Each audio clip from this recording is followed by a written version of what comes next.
ఆ 4 ఓషధులు పట్టమన్నారు. అంతే మాట ఒకటే ఇంకా వినపడింది.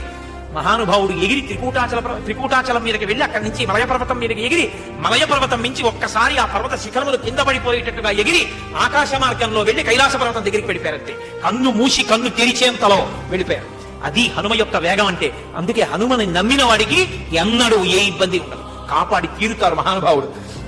ఆయన ఒక్కసారి వెళ్లి ఆ కైలాస పర్వతం మీద వెళ్లి ఆ ఓషధుల్ని వెతుకుతుంటే ఈ ఓషధులు పట్టికెళ్ళిపోతాడేమోనని అవి తమ తేజస్సుని ఉపసంహారం చేసి దాక్కున్నాయి.